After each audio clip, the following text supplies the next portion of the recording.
सज्जनों में जरा स्पष्ट करके आपको बताऊं, प्रिय माने होता है अच्छा और व्रत माने होती है प्रतिज्ञा।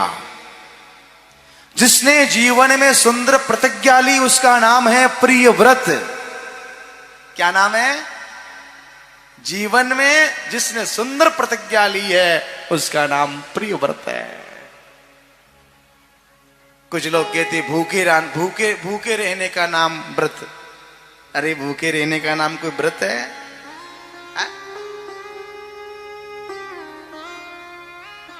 भूखे रहने का नाम व्रत नहीं है। व्रत हमारे कन्हैयालाल जी ने लिया है कि जीवन में एक बार जाने से पहले पहले भागवत की कथा को सुन के प्रस्थान करूंगा, ये व्रत है। प्रातः जल्दी उठने से पूर्व संकल्प करते आज के दिन झूठ नहीं बोलूंगा, ये व्रत है। आज के दिन किसी का दिल नहीं दुखाऊंगा, ये व्रत है। भूखे रहने का नाम व्रत थोड़ी है।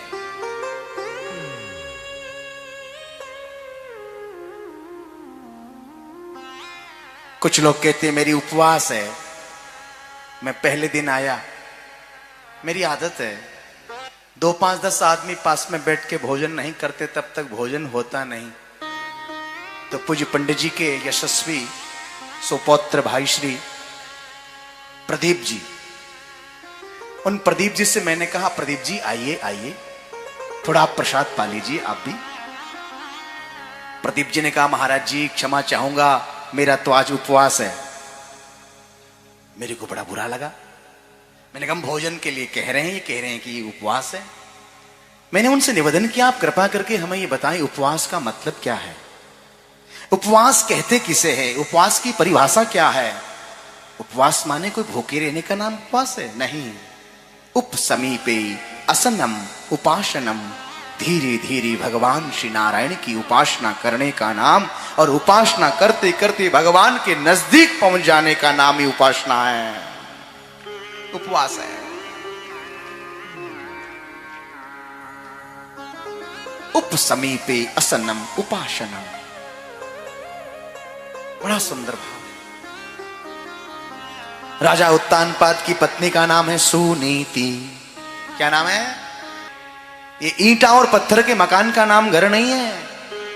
ये तुम्हारी कॉलोनी में बहुत बड़े बड़े दिख रहे होंगे।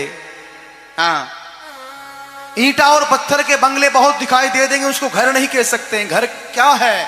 बोले गृहिणी गृह मुच्यते, घर में रहने वाली स्त्री का नाम ही घर है।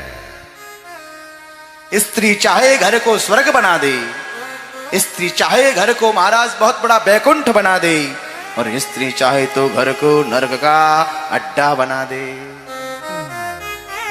स्त्री के हाथ में आए हुए अतिथि का सम्मान स्त्री करती है।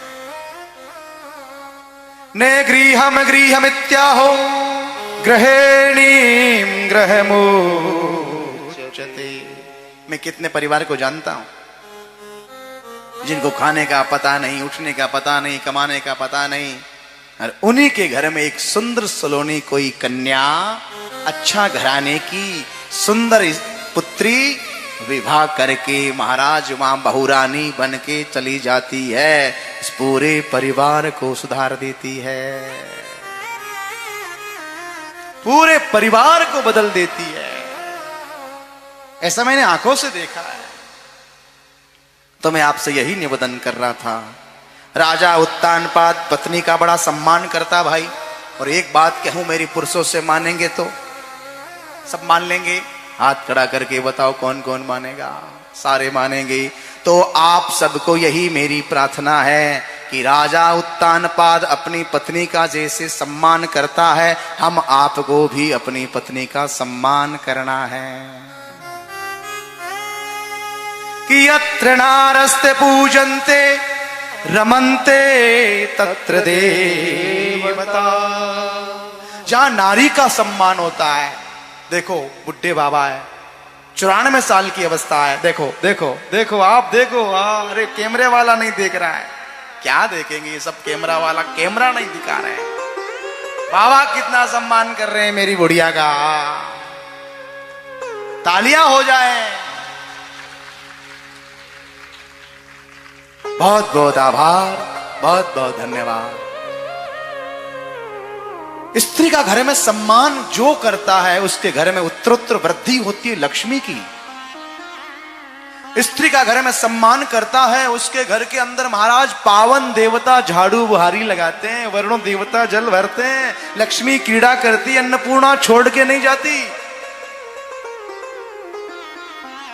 लेकिन बड़ा दुर्भाग्य है, वो कहती मैं 1.5 शेर की हूं तो वो कहते मैं 2.5 शेर का हूं। ऐसे नहीं, ये एक रथ का पहिया है। मेरा मन बहुत है सुनाने का, कहने का, लेकिन समय नहीं है। 2 पहिया, एक पंचर हो जाएगा नहीं चलेगा, दोनों ठीक से चलेंगे। ग्रस्त जीवन सुचारू ढंग से स्त्री और पुरुष दोनों चलाते हैं, एक तरफा नहीं चलता। राजा उत्तानपाद अपनी स्त्री का बहुत सम्मान करता है और मैं निवेदन कर दूं, सम्मान करना ही चाहिए सज्जनों। राजा उत्तानपाद के यहां महाराज एक दिन सुंदर जंगल में भ्रमण करने के लिए जब जाता है, और जैसे ही जाता है तो कोई एक स्त्री को, राजा की पुत्री को देखा। और देखा तो महाराज क्या हुआ, बोले उसके चेहरे पे गोरे चमड़े के ऊपर आकर्षित हो गया। और गोरे चमड़े पे आकृष्ट होने के नाते कहने लगा, ओ जी देवी जी, हमसे विवाह करोगे? बिल्कुल। गंधर्व विधि के साथ में विवाह करके, उसका नाम है सुरुचि। अब देखो सुनीति घर में है और सुरुचि को और लेके आ गया। अब सुरुचि जैसे घर में आई तो बड़ी पत्नी सामने बैठी है। ये कौन है? बोले मेरी बड़ी पत्नी है। बोले आपको खबर है, एक म्यान में 2 तलवार नहीं रहती है। एक म्यान होगी उसमें एक ही 2 तलवार नहीं, या तो हमें रखो नहीं तो फिर हमारे राम तो जा रहे हैं। गोरे चमड़े से आकर्षित होने के नाते अपनी सुंदर सुलोनी सुशीला पत्नी को छोड़ दिया। विचार करो, उसके साथ रहने लगा। सुनीति को जब छोड़ा, सुनीति के गर्भ है, बालक है, पेट में बालक है। सुनीति जंगल में जाके भगवान का भजन कर रही है और एक सुंदर सुलोने बालक को पर्णकुटी में जन्म दिया। ये पुराने बुढ़े लोग कहते हैं, जो होनहार बालक होता है ना, जो होनहार वृक्ष होते हैं, तो वो छोटी अवस्था में उन पत्तों से, चिकने पत्तों से पता लग जाता है। ये बुढ़ी माताएं एक बात कहती है, पूत को पाव तो पालने में छानो को नहीं रेवे, ऐसे बोलती है। ध्रुव जी महाराज बड़े यशस्वी है, धीरे धीरे धीरे धीरे बड़े हो रहे हैं। सज्जनों,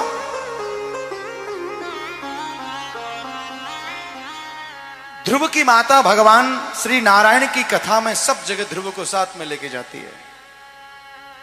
जहां कहीं कथा हो साथ में। एक दिन की बात, सुनीति के ऊपर कृपा हो जाती संत महात्माओं की, और सुनीति से निवेदन किया, सुनीति तुमने कथा सत्संग सुनी है, आज मेरा मन है कि कुछ मांगो। सुनीति ने कहा, महाराज देना ही चाहते हो तो एक वरदान दे दो। मेरी सोत को आए हुए 4 वर्ष हो गया, कोई बेटा बेटी नहीं हुआ, आपकी कृपा हो तो मेरे सोत के यहां भी एक बेटा हो जाए। विचार करो सज्जनों, भारत की नारी के हृदय की वेदना को, जिस नारी की वजह से घर छोड़ के जाना पड़ा, आज उस नारी के लिए भारत की नारी पुत्र की कामना कर रही है।